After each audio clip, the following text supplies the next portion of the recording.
Welcome back. It's the Barbershop Talk. I'm your man Cat. We're back another week, man. It's a somber moment because we all know what happened. First off, I want to give a shout out to Nipsey Hussle, R.I.P.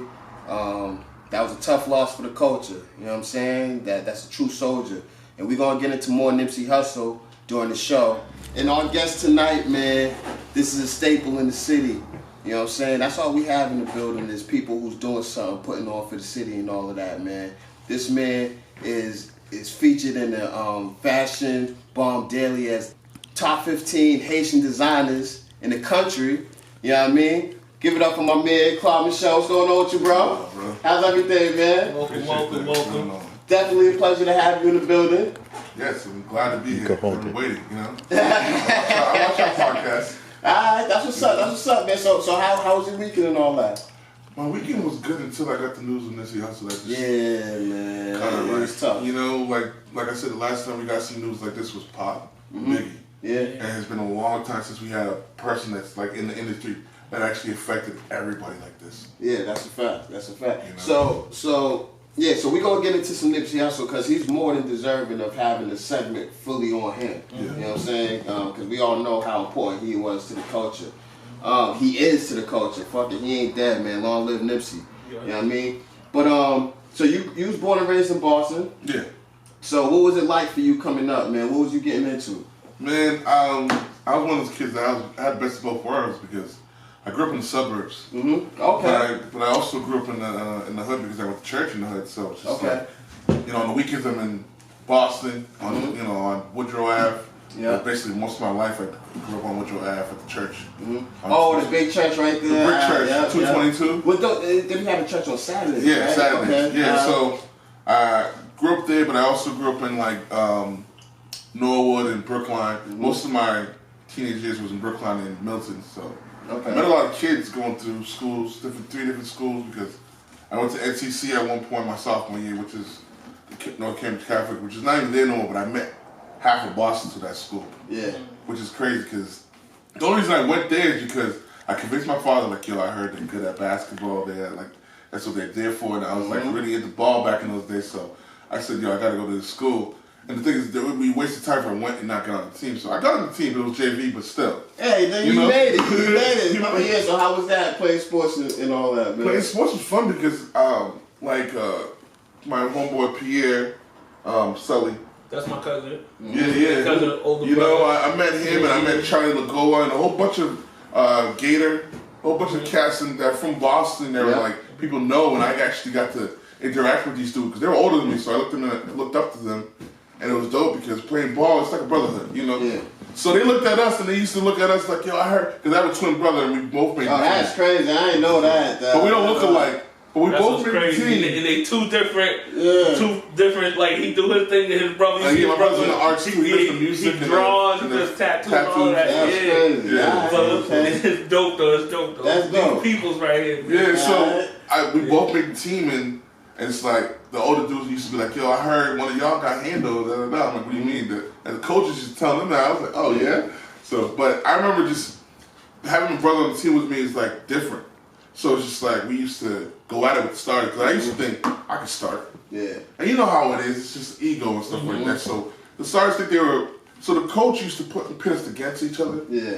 Oh, he wants y'all ball against each other. We used to go at it. Yeah. Like the Morris twins. Yeah. You know, they still like that. But if one Morris twin got the day off, he's at the other one's game. You know what I'm saying? Which is dope. So, you're a fashion designer. Yeah.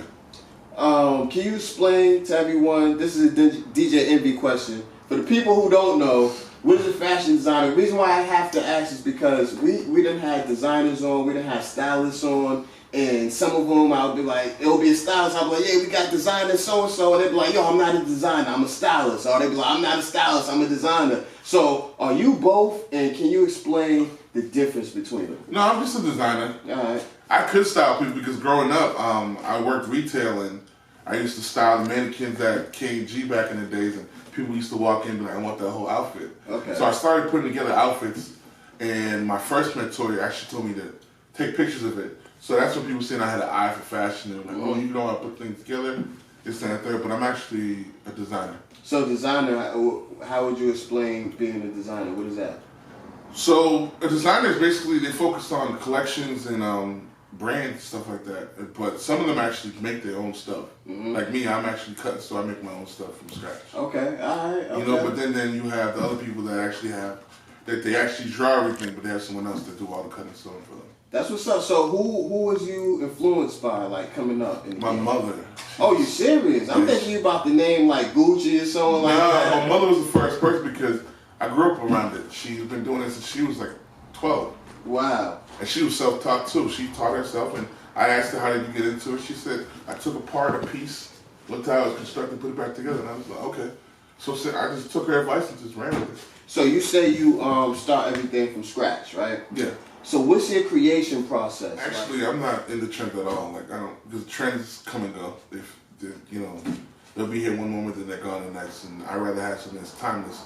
Kind of like, I was just about to ask that. Ralph Lauren. I was just about to say that. Ralph Lauren's one of your timeless fashions. Top designers that I actually looked up to, and he makes clothes where you could, if you look at like, I watched a documentary about all the polo heads from New York and growing up and how they started the whole movement. Mm-hmm. It's crazy. They got clothes from like '94 that they're wearing now. Yeah. You know, so it just shows vintage you. polo, that's vintage. And we call it vintage, but like they can wear it now. Yeah. People won't think it's just regular polo. Like, oh, you just come out a new collection, but it's not. It's old stuff. And so because of that, I looked at him and I was just like, I want to create a line, a brand that is timeless, that caters to everybody, all ages. So, for example, you know, when I first started rowing, I had a crew neck that said 1839 on it. Another crew neck that said rowing. It had the elbow patches. It was very simple, but it was everybody loved it. Yeah. I remember I had like mad dudes in the city wearing. Papa Don had it on first, and a whole bunch of other people that I knew because I did the nightlife thing. So I got. I'm still waiting for mine. Right? So he did. There was so many people that hit me up about it. So I had mad dudes wearing it, and I had a shorty tell me, like, listen, my brother who's 18, I could see him wearing this. But my father who's 60, I could see him wearing it. Yeah. Yeah, the thing is, the color scheme, I kind of used the whole collegiate color scheme, like Ivy League and stuff like that, because we'll say like the maroon and crimson the crimson and what's that called? Like off-white for Harvard and a whole bunch of other different color schemes that were timeless that you could wear with everything. Yeah. You know, so it's just one of those things that I prefer timeless stuff. I wear, like I said, I want you to, like I'm coming out like this hoodie I have on, right?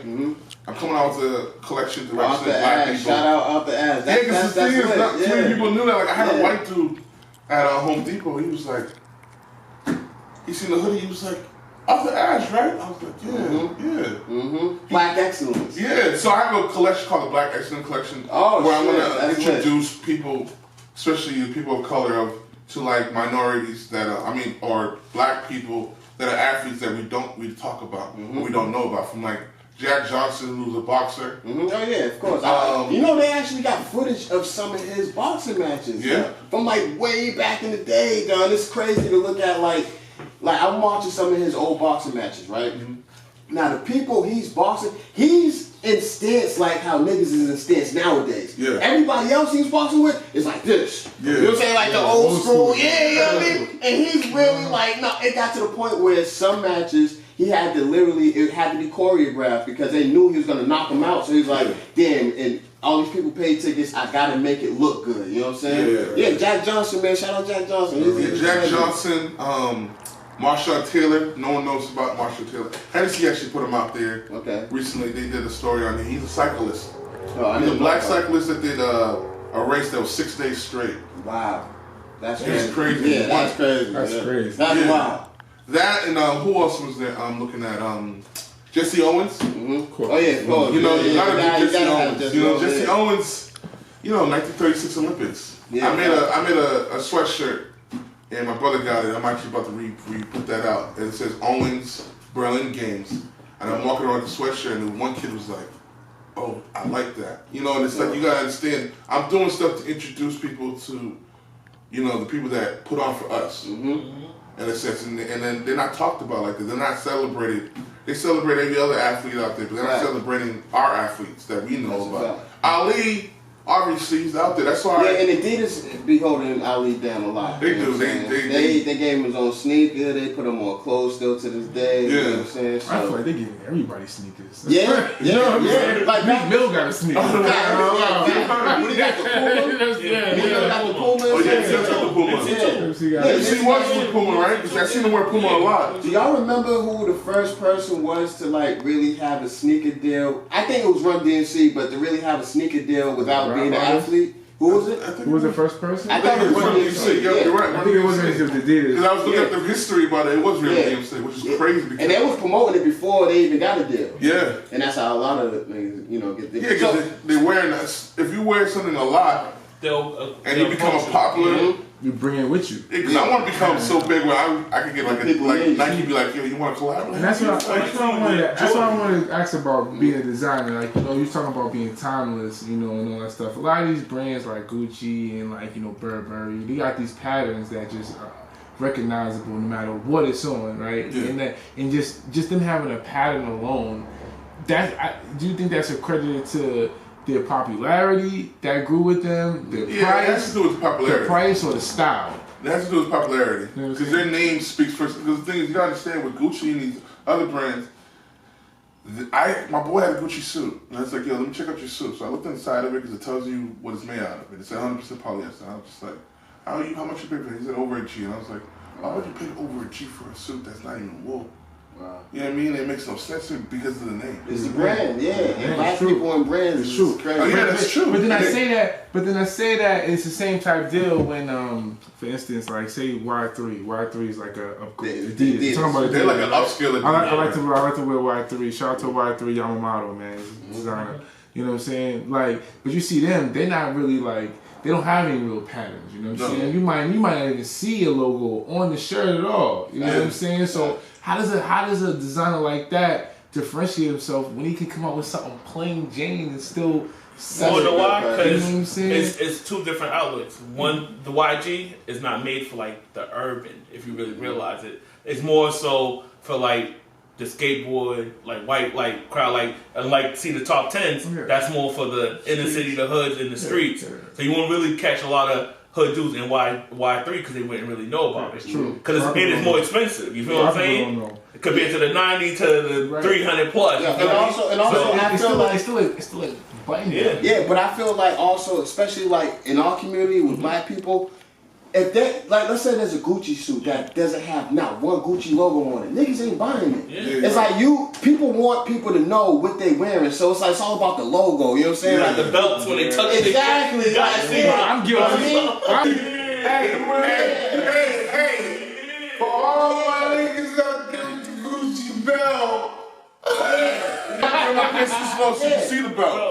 But what I'm saying is like you watch like these inaugurations and stuff like that. All these presidential candidates got all type of designer brands, but you don't see not one logo on it because they wearing it for a different reason. That's just their class. With us as people who probably can't even afford it, I'm not saying all of us are broke. All I'm saying is I know a lot of people who would spend label whores. So it's like it's like they'll be in the Gucci store, but if they see a shirt without it, it's like you gotta show. I seen GGG all down. I seen Floyd Mayweather wear a three-piece suit. I seen Floyd Mayweather wear a three-piece suit with a bunch of G's on it, and all. I was like, yo, that shit's tacky. But niggas was like, no, that shit's fire. I'm not lying because it's on Floyd's back. It's the combination of the brand plus the person it's on. Yeah, you know what I'm saying. So no, man, it could be ugly. How many times you see some ugly? I don't care what nobody say, yo. I love Gucci to death. You know what I mean? Shout out boycott and all that good stuff, yo. But them thick ass soul Gucci shit, stop it, bro. All the fucking thick ass soul. Them shits is medicated shoes, B. Sketchy came out with those other bulky shoes. They just doing what Feel Like did the Prada. Yeah. Cause remember? They did the Prada came out and Philly came out with some shit. So speaking of that, I got a question for you. You're right about that. So I got a question for you. Cause we talking about hip hop and fashion and everything. Do you feel like hip hop runs fashion? Depends. It runs fashion when it comes to the black community to a certain percentage. You know, like we'll say 50% of the audience follows trend. Elaborate, because the reason why I asked is because I know, like, and I spoke to another fashion designer who was on here. I just remember when we were younger, hip hop dressed like hip hop. You know what I'm saying? But now I feel like it was a bunch of people that traveled the world, went to Europe and stuff, looked at a couple mannequins and said, I want to look like that. Instead of looking at the mannequin and say, oh, well, the coat's cool, but I ain't fucking with the jeans. Let me get the coat and make it so that I can look. I'm not saying everybody got to look like 2002, but what I'm saying is, yes, hip-hop. See, when I was younger, like in the 90s, I remember everybody wearing like cross colors and Carl Kanai and stuff like that. Then in black braids, FUBU. And then in the 2000s, there was a lot of black brands I used to wear. Yeah. And then in the 2000s, Morris Jamal, Walker, Inichi, Mecca, all that. So I'm watching how high, and you look at, I'm watching how high, and then you see people like Red and Meth wearing all Rockaway shit. You know what I'm saying? Nowadays, you watch a flick with hip hop artists, and they wearing all type of white shit. So I'm like, do we still run the culture, or are we trying to like look like the other people? I think it's a matter of like keeping up with the Joneses. Yeah, keeping up with the Joneses, exactly what he's saying. You know what I mean? Like, it's like, you know, for instance, though, anytime something's popular, like a Benz is a label for success. You know what I'm saying? Prada's a Gucci for success. All that shit is symbolism of success. You know what I'm saying? So we're in a day and age now where people are starting to make a couple coins, even though people are broke. There's still a select few that are making a couple coins. And unlike the white folk, which is sad, is because we don't save no money. There was like what, $6 for every black person. You know what I'm saying? That what we save. That's because we put it on our body, y'all. Because you know why? Because we're making ourselves feel better, knowing that, showing that we can keep up. A nigga will work a whole outfit. A nigga fucking shirt to be $350. Nigga jeans to be fucking stacked. Nigga sneakers to be like $750. Nigga got a bandana for another $200. Another pair of shades for another $5. Buy Uber. But the nigga can't get no Uber. The nigga's like, yo, $5 slice special. Asking the nigga to cop on the slice. Got nowhere to stay, nigga. Got no wet, nigga. Niggas be dipping shit on the train. Facts. Like, yo, I don't get that. How you wear product? Look, I gotta take the train because I work downtown. You know what I mean? But I'm on there and I see niggas dip from head to toe, and I'm like, whoa. How about this? I'm a bus driver. Yeah. So I get that all the time. Yeah. You know what I mean? Because I'll look up and down and total their whole outfit. I'm like, but you don't got $2. You ask how you get by. Yeah, like, you know what I mean? But you don't got $2. You know what I mean? Like, I'll do the whole outfit. Like, damn, you just came on here with 2 stacks. Right. You ain't got 2 stacks just to this is the hustler dude. Oh, all I got is big bills. I'm like, show me. Yeah. You know what I mean? If you show me, I got it because I ain't gonna make you put 20 or 50. Oh, nah, I got a bank card. So we talking about, you know, name brands, fashion designers and all of that, and how we go out our way to spend our last dollar on them. So recently we've had a bunch of designers come out with racial, you know, some racial clothing. Yeah. How do you feel about that as a designer? I'm not surprised. I've been doing that. Like, this is nothing hip at all. Like, you should already know, first off, none of these people like this. Yeah, they don't want us wearing none of this stuff. Right. And it's like, I felt like if black people would come together and support other designers like myself and other designers that are up and coming, that are actually better. Right. Yeah. You know what I'm saying? That's making things that look But like Jay-Z's, like you said, Jay-Z's Taylor. Yeah. Black dude. It's Haitian dude. I'm sorry, Petit Frere, but I can't remember his first name. Yeah. But yeah, he does the whole Taylor suits, and it's like, you're telling me Jay-Z could go Tom Ford and he made his own about He Tom did Ford. have a Tom Ford, but now he's like, Jay-Z's becoming more, you know, pro-black, and he's like, I'm out to cater to. No, but Jay-Z's not more. He's been doing it for a while because that's why he stopped the Cristal. Like he made his own armor. Because the thing is, he went to them and was like, yo, I've been spending all this money and I have all these other rappers do it. Let's partner up. They said nah. So he cut them off. And he was like, all right, we're going to put Armadale out there. That's why, even that when he started making his own rock with it. He's like, yo, I used to wear the Gucci and all that. But when I asked him, let's partner up, they was like, no. There's a lot of Dame Dash as influence on that, too. Yeah, Dame Dash is all about Dame Dash so is he all was about like, no. So like, that's why he started Rockaway. He started his own Armadale and all that. Well, that's all Dame Dash. That's all Dame Dash. But you know, but who was you know where it was coming from, but he had the idea, but Jay-Z was backing it, you know what I mean? So it's crazy. I want to say two things, just two things. Now, we were talking about how the logos and everybody's just logo niggas have spent $300 or something fake as shit, right? Yeah. So how is it that, how can we get our people to stop spending $300 on some fake shit, right? That niggas, Chinese people that made, built it together, that's just gonna fall apart 3 washes, right? Mm-hmm. But they wanna invest $30 in my niggas feed me shit. That was gonna be my next question, Where a nigga take his time to press and buy and run around and get shit done, dog. Like we gotta figure out that thin line. You know what I'm saying? Like what happened to us? What happened to us from the FUBU times and the Rockwood times that we're talking about? When us black people was really like, yo, we represented a whole style, a whole but the thing is, right? This is what it is. It took over the jeans. Like people feel like this. They'll go into a Gucci store. They'll be like a white T-shirt, $350. They'll go broke paying that and see he's a designer. He'll have his white T-shirt with his name on it. And he'll be like $30, and he'll be like, yo, we really can't get it for $15. Yeah. You know who I blame? You know what I mean? That's fucked up.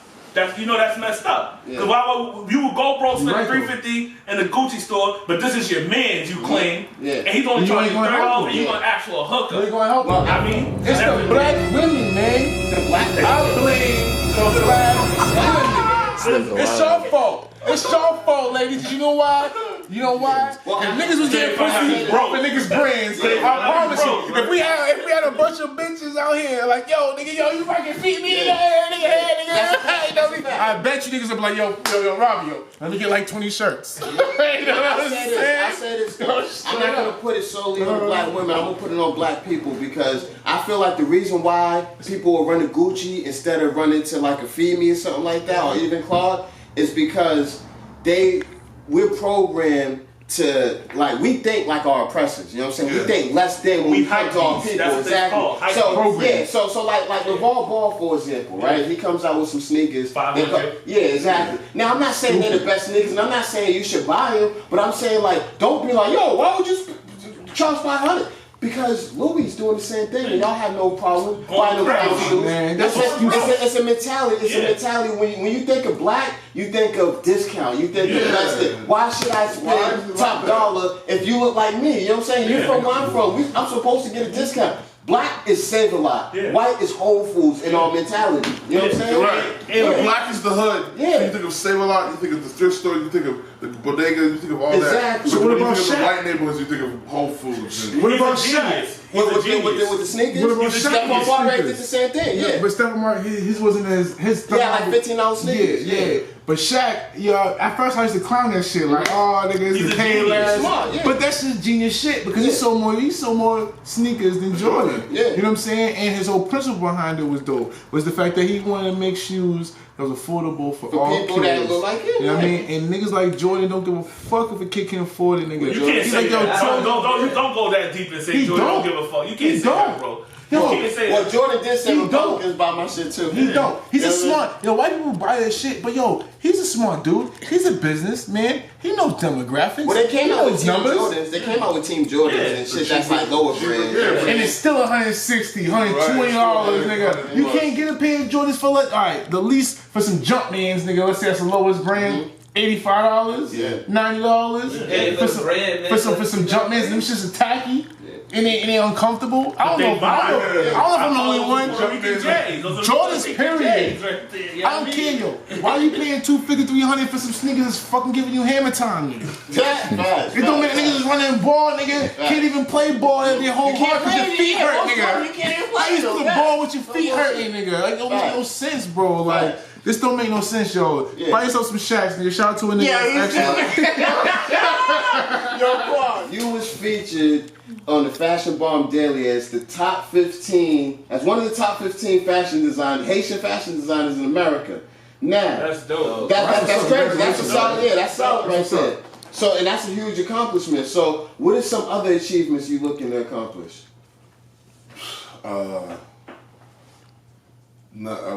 Get on the cover of one, either Elle magazine or Vogue, one of those two. It's not the cover, or at least featured in it. Yeah. No GQ? GQ, yeah, GQ. I was about to say, what? Esquire, you know, like I actually read a lot of Esquire and GQ growing up, so those are actually 2 magazines that wouldn't mind being just being featured in actually a real major magazine, because it's like, to me, it's like that's when you know you made it. Now everybody knows. Okay. One more thing. Knows about you and stuff like that. That or being on the red carpet with like a celebrity wearing my clothes. That's dope. That's cool. Yeah, To me, like someone like Beyonce is like, oh, I need to make a dress for me, and you're gonna come to the Grammys with me. That's lit. So as a designer, right? With that being said, right? You're a designer. You're for the people, right? Let's say Europe's like, yo, I love this ass rock wear. I need you to design this for Europeans. Time out though. This is Claude Michelle. I asked them. Of course you're gonna be like, wait a minute. But then they're like, yo, I need you to design for European. We're gonna give you $30 million up front. We're gonna help. We're gonna brand you, but you're gonna have to. You're gonna have all creative control, autonomy, and all that good stuff. But we run your company. Oh, nah, can't. And you gotta create for Europeans. Nah. What if You wouldn't take that $30 million check? Nah. What? That's real. Because listen. Well, I see it. It's only an idea. You can make another idea. True. Like I'll same sell thing. mine, But that's how they get you. I'll sell it. That's how they get you. Because if you really know your worth, you ain't gonna go that way. But I can make more if I do it by myself. It might take me longer. They offering me. For example, Nipsey Hussle was like, yo, they can offer me $1 million contract, and he's like, if y'all offer me $1 million, that means I could make it. Yeah. I respect Nipsey and all of that. Rest in peace and all of that. But I'm gonna have to take Jay-Z's route. Like Jay-Z had no problem selling that shit to corporate America. You know what I'm saying?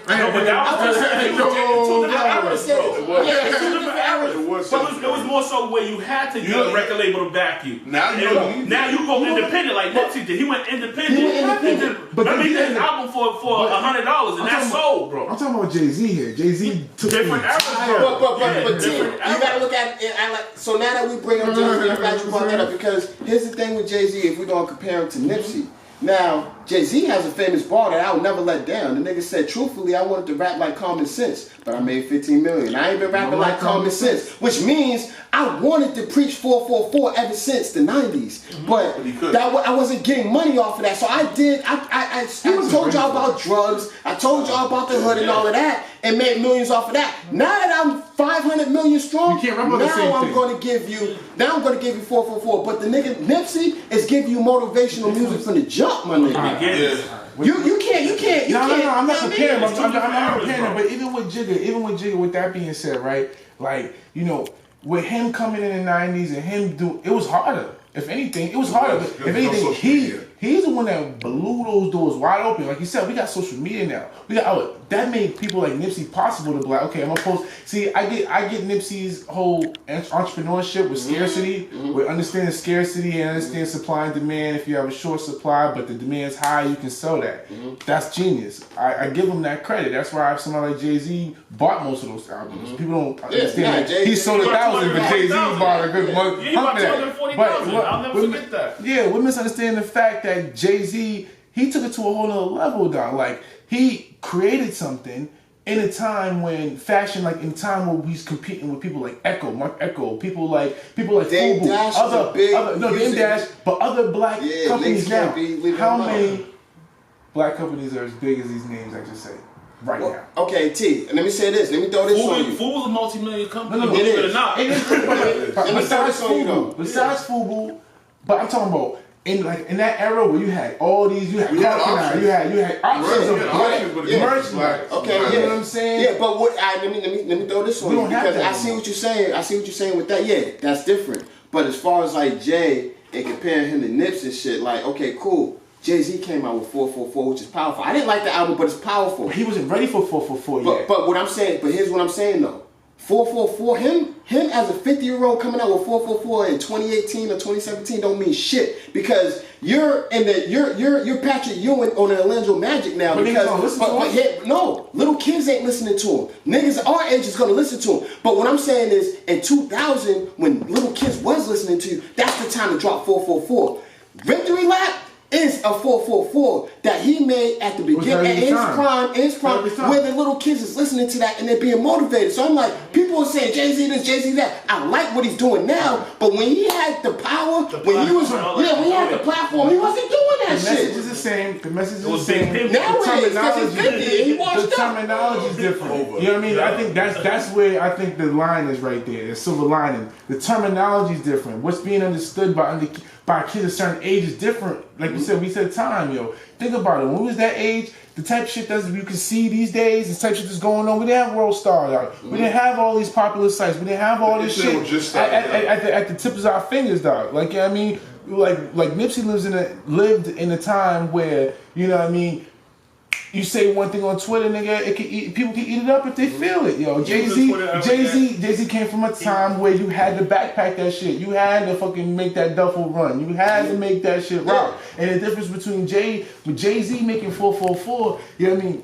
He had to grow into 444. That's why I respected 444 in 2000 though. But Jay-Z always had that knowledge. But you can't say that because he did it though. You can't say that though because all the stuff he told us I wanted to rap like Common Sense. First of all, that was way back in that's Black Album time. That was way before 444 when he said that's that. What I'm saying. That's not that. He held back information because he wanted to rap consciously. You wanted to rap consciously. All right, with 444, like I was trying to go back to saying, 444 is a gradual completion. It's like, yo, you can't get to chapter 19 without going through 10 so to 19, dog. When you're a senior in college. Yeah, dog. You have to, your senior year, nigga, you going bag a different bitch than you bag your freshman year. Yeah.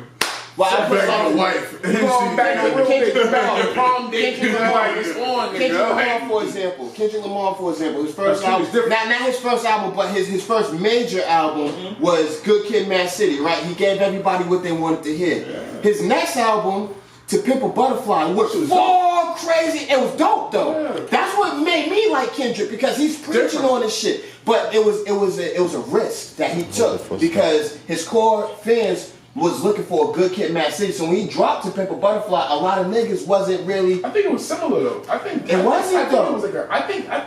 Pimp a Butterfly came perfect. Right. I think it was perfect too, but a lot of it went over a bunch of heads. You could say who's been like consistent and been on the same thing? J. Cole. Of course. Like J. Cole, like he even got better because it went from now I don't even need a feature. I could do a whole album by myself. Yeah. Not one time, but 2 times. And now you know what I'm saying? Like someone like that's dope. And he's been on it since then. But like going back to the Jay-Z. Jay-Z knew he could have did it, but he was like, that's not gonna sell because we didn't want to hear it. You know what I mean? Because remember, this is how you know hip hop has control on people. Because remember, he had everyone going crazy for jerseys. Then he was like, everybody went crazy. Then he was like, all right, change clothes, do on the button up. But you had dudes up in, what's that spot? Nardius in the square, buying coffee. Bro, it's 6 in the morning, you going to school, you like, it's Easter Sunday. That's a fact. Yeah, he had the platform to do that. So he was in all conscious house. You did because we would have listened. Thank you, dog. We would have listened because it was Jay-Z. You know what I mean? And that's why a lot of sales went down in clothing. Because remember, FUBU was mastered in jerseys.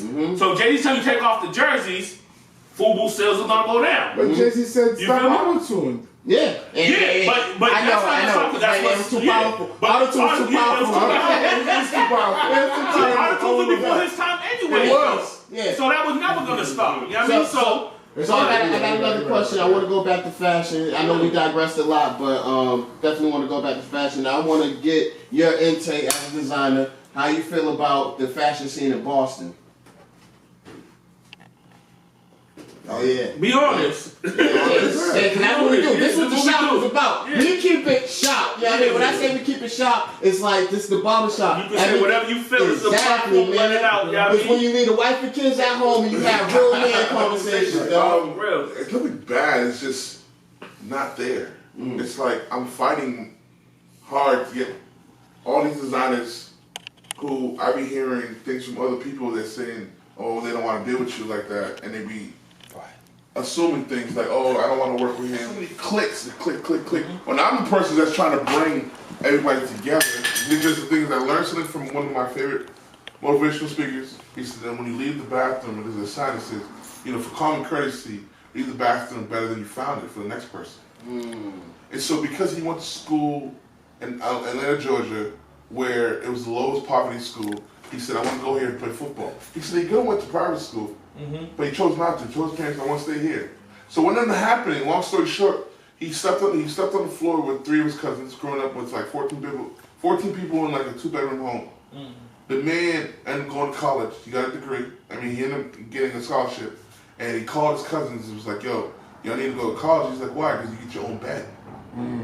It was deeper than that. It was deeper than that. To the point where when he went to college, his 3 cousins ended up going to college.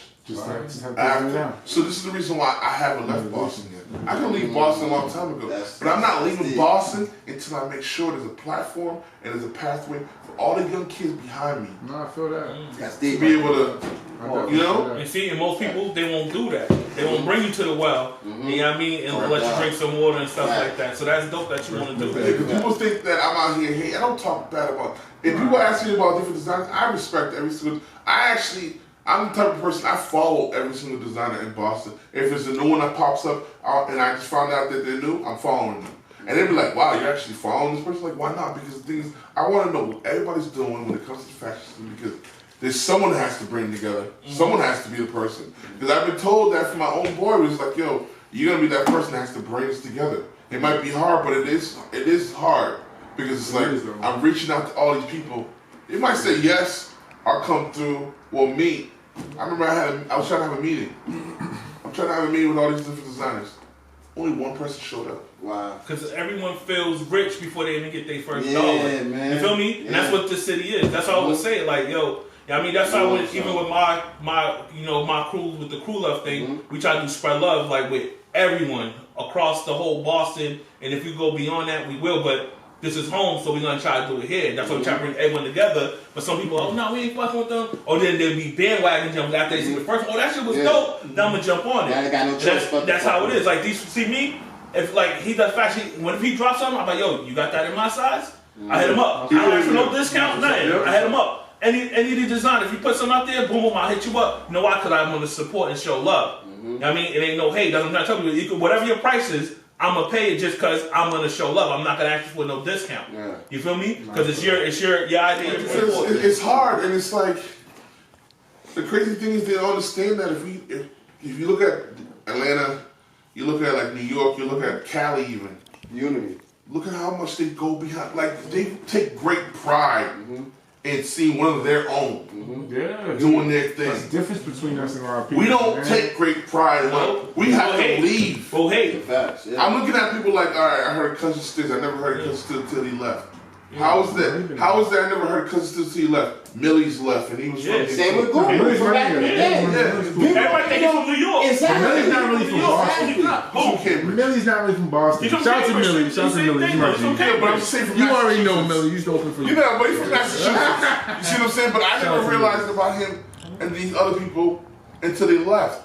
I even look at some people that are actors, which is understandable. You gotta go to Hollywood for That's the Boston mind state, dude. Yeah. That's just how it is. You listen, a prophet is never recognized in his own hometown. It's in the Bible, man. A prophet is never recognized in his hometown. So we're about to get into the topics. Man. Before we get into the topics, one last shout out to Nipsey and his family. Condolences to your family and everything, man. You a real one. I remember I was listening to a Daylight interview where he grew up with Nipsey, and he was talking about like shit that we don't know about, how Nipsey signed a nigga from Bounty Hunters, the Bloods. He signed one of them to show unity. You know what I'm saying? He was about to meet up with LAPD to have a stop the violence movement. This dude was taking the train to different hoods to squash beefs and shit. That's Nipsey. You a real one, man. We lost a real one. So we gonna get into some topics, man. My man Big D got the latest social media, I know. You know what I'm saying? So he gonna hit us with some stories that's out there, man. What's going on? So there go one, since we on the Nipsey topic, right? So like 7 doctors mysteriously found dead after a summit for a breakthrough cure for cancer. Hold on, say that again? 7 herbal doctors? Yeah, doctors was mysteriously found dead after they went to a summit to cure cancer. Wow. You see what I'm saying? Yeah. You heard about the 50 herbalist doctors died within 10 years? And it's the same thing with that plane that crashed that was going to, what was it? Israel? No. Egypt? No. Yeah. Israel. What was that? What was it? Nah, I know what you're talking about, but I don't know exactly. Those doctors, mostly doctors. Yeah, That's type shit. Yeah, you see what I'm saying? So like, the people, everybody wants, I'm woke and all this.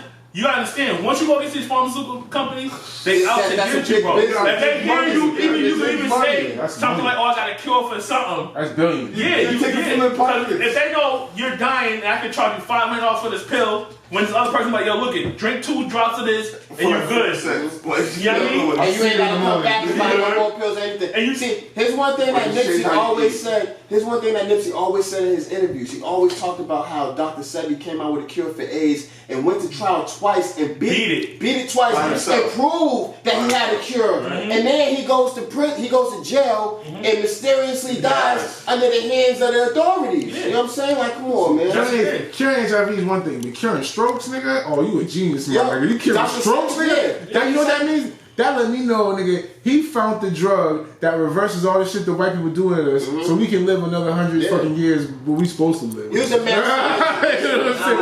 So we can live the age we're supposed to live. Basically, plants that you know how America forbids you to like, when you're traveling from other countries, to have certain things, have certain fruits. And stuff. Yeah, they don't want to say They ban certain fruits. Yeah, you can't bring products it. Are good for us. Are good for us. Niggas live for fucking hundreds of years. We'll outlive niggas. We'll already outlive them. Yeah. White people want to outlive us, though. They want to be the ones growing to 95, 35. We got to die by 63.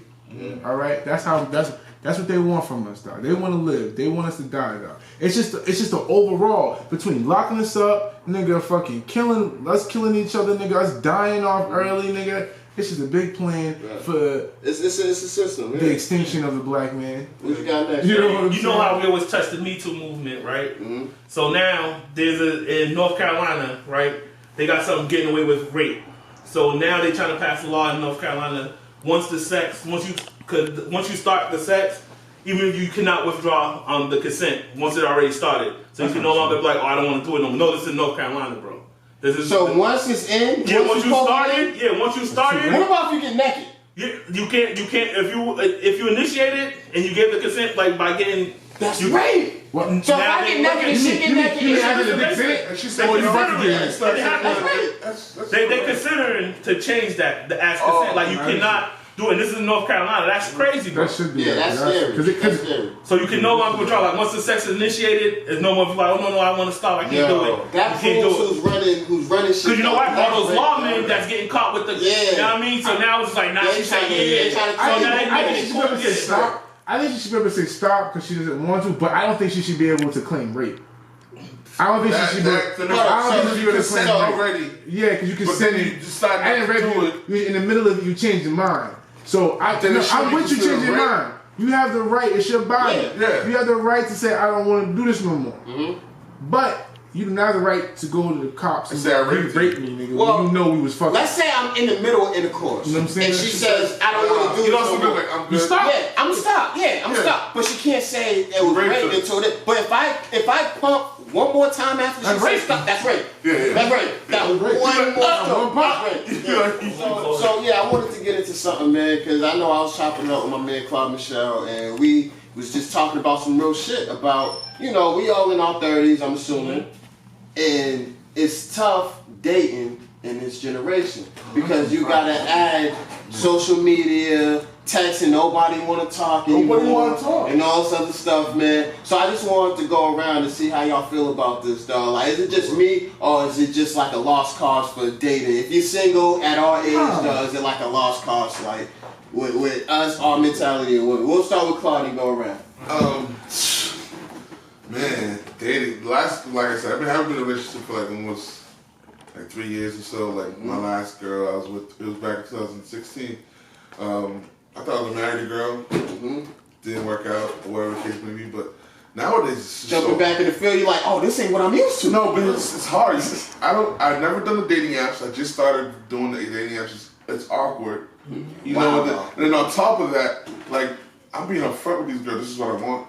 You know, and I've had girls, like, one moment they're like head over heels, and the next day they call me up like, cold feet. Oh, we're moving too fast. I'm like, it's a popcorn error. It's like, are you serious? But you're the one that's like sucking my face one moment, the next moment you're like, no, we're moving too fast. It's like, right, that's just crazy shit. I'd be like, blow my mind. Like, y'all girls the girls are becoming worse than dudes. I'm shit worse, man. That's a fucking fact, bro. That's a fucking fact, bro. I feel like more dudes want to be in relationships than girls do now. Because we done slowed out already. A whole right. So we ready to settle down. We ready to settle down. But they was good girls. I know, now they want to do Now they like, nah, fuck that. It's no more such thing as good girls. They want to be city girls. Ooh. Yeah. You feel what I'm saying? Facts. They want to be city girls. Like all the good girls, like your mom and all that you look up to. They're not all gone. They're not all gone. No, it's just like, as far as, it's just like, the era that we live in is different now. Like you said with the social media and all of that. I mean, you remember back in the day, they used to write letters, they write back, shit like that. But now it's the text and the call. Like, bam! Yeah, so it's harder to communicate. And then a lot of people is fronting. Yeah. They're not really happy, but they'll put on that image just for the internet. Yeah. Like the dude ain't seen it. Like he ain't seen it. Shorty ain't seen the dude in 2, 3, 4 days. Right. But you want to post a 2-day picture like he was just dead. Yeah. You know what I'm saying? Yeah. So it's all about the front. Like he probably been broken up with her and everything. But like, and then what they catch is, I'm still around. Yeah, so like, you know, social media is like it ruined relationships. Oh, It ruined it. Yeah. Like, because there's ruined rules with social media. Like for example, Post me WCW. You're my girl every day. Why I gotta do it every Wednesday? To Facts. prove what? Facts. To prove what? You know what I'm saying? Man. But that's the thing. If you're what you scared to post me now? What you hiding me from bitches? Like, no. Why am I? Our relationship should be private. If people catch it out, they catch it out. Why we gotta post everything we You doing? don't have to. You know what I mean? But they want that now. Let me You feel say this, and something you said, like, I think it was you who said it, like, women are niggas now. You know what I'm saying? Yeah. Now, here's the thing. This is what's fucked up, and I know we ain't got no women to defend themselves, so if y'all want to call in, call in. Jamila, you know she's so alert. Man, Jamila, she don't know if she's a feminist or what. Man. But I'm going to say this, though. This is where women fucked up. They let somebody trick them into thinking being us is where it's at. Niggas ain't shit. You know what I'm saying? This is what women gotta understand. I think I know who's the culprit. Go ahead, who? We are. Let me say this, man. To whoever said that, let me tell y'all something, women. Y'all can't be us. You know why? Because y'all are closer to God than we are. God chose y'all to be the vessel to bring life on this earth. So y'all have to move differently from us. If men had vaginas or if men had the ability to have kids, you know how many single parent homes there'll be? You know what I'm saying? You know how many niggas will be raising kids on their own because you know what I mean? Not knowing who the mom is and shit like that. So y'all can't move like us. We can't. We rely on y'all. Y'all set the rules. Though. If it wasn't for y'all, we don't get no pussy. You know what I'm saying?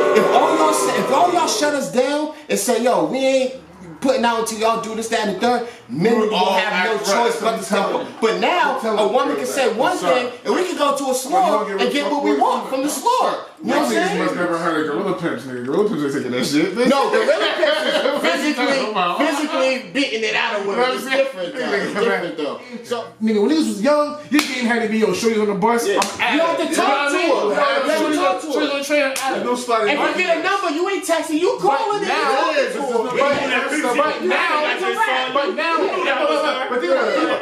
Think about how much confidence they had to muster up. I don't care how confident you are. How much confidence if you see a bad bitch like, damn, I gotta she talk to me. her. Yeah. Oh, she understand me. Hey, shorty. That took a lot of confidence to muster up, right?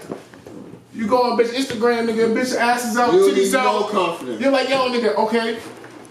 Yo, shout out to my man, yo, sure you don't got that many likes. I think I can get out of, you know what I'm saying? You can kind of like time that shit. And then you be like, yo, you know what? You know what? It's easy because you got a device to hide behind, nigga. You can say some fucking slick shit, nigga. Like, damn, girl, you look so good, nigga. I eat you off a plate with no hands. You know what I mean? Some shit, and the bitch will be like, oh my god, you said that.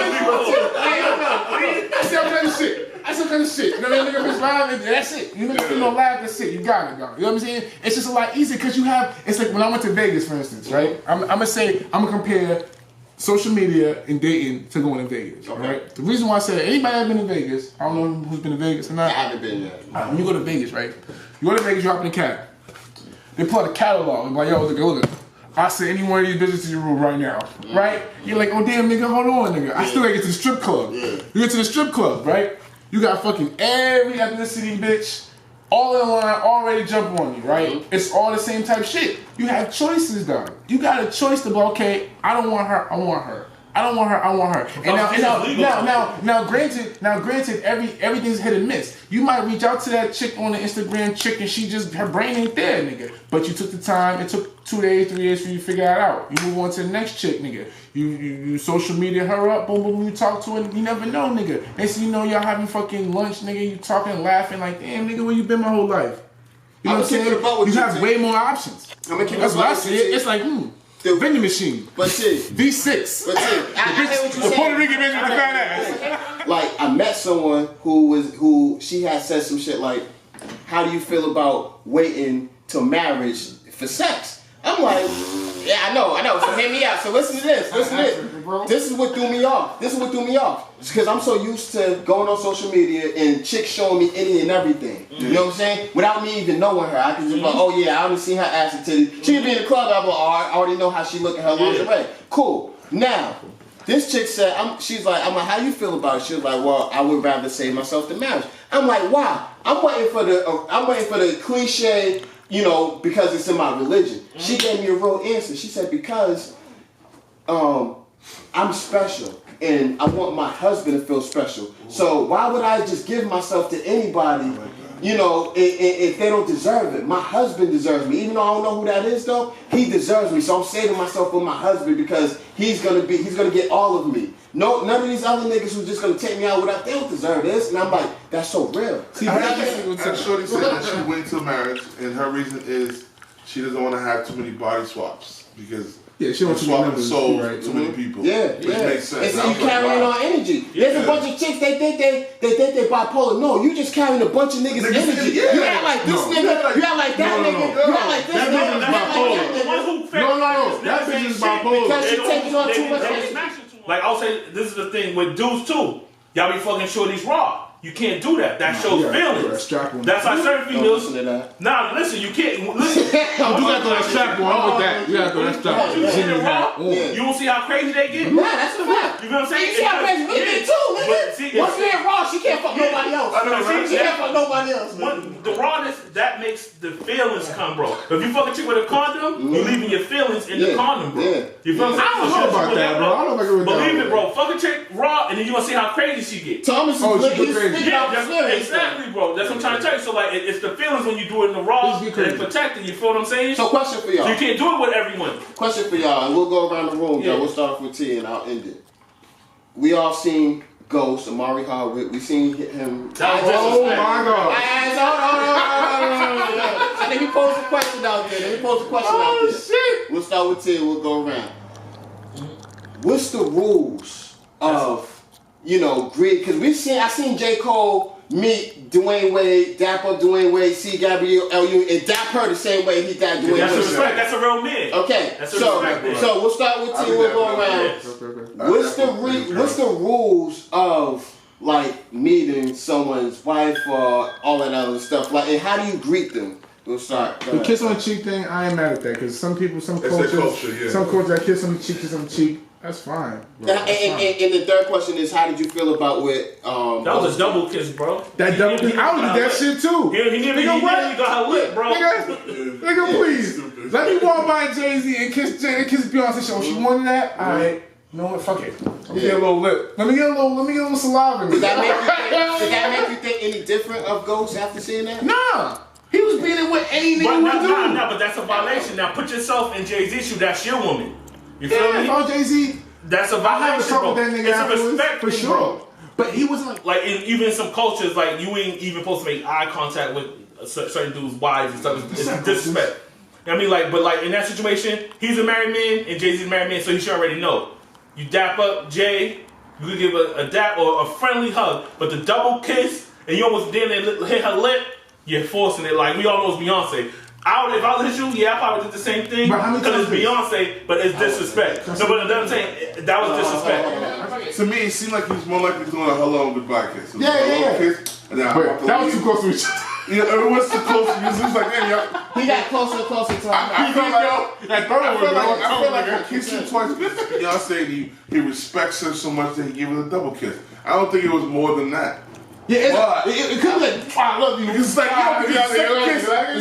the first kiss was a hello. second kiss was more like, damn, you know, you're Beyonce, like, Yeah, you know, I love you, girl. like kissing the queen, like, like he like, you know what I'm saying? But some people take it as disrespect. But Jay-Z seems so laxed about it, so chill, because Jay-Z was looking forward. He's seen it. I mean, I've seen Jay-Z put his hand. You seen. Oh, you watch too long. He be like, he give me that reminder. He didn't do nothing like that to this dude. No, he wanted to. He wanted to. If you see his hand, you gotta look at his body language. You see how he look at the nigga? You see how the nigga walked by? He was like, I'm on camera. I'm not going through another Solange movie. Yeah, we all know the protocol, right? We know how big. I just criticize Jay-Z, but I know how big he is to the culture. Yeah. So you know what the rules are. You see him, man, you dap him, take the pic, and when you leave, you dap him. You know what I mean? Keep it moving. That nigga looked like he only took the picture because he had to. Yeah. And before the picture was even over, Jay went for the dap, and this nigga just walked right past Jay and said, "Nigga, I'm here for Beyonce." Yeah, he was a group. No, he was here for Beyonce. He went back. And it looked bad. It looked bad. So you kiss her on the cheek, that's cool. But then when you come back and you kiss her near her mouth, it's that like, was a little.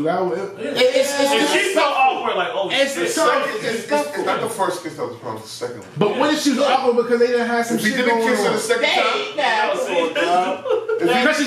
because she's Beyonce, she can't be fucking niggas on the side. She probably fucking How you know that? Ghost. How you know that? Beyonce can fuck any nigga she want. Period. Point blank. And Jay-Z already got caught cheating, so you know she got that pass in the back pocket. I don't think he used it. I'm using it. You gotta understand, a lot of successful marriages are open. If you think about it, a lot of successful marriages, that's a myth.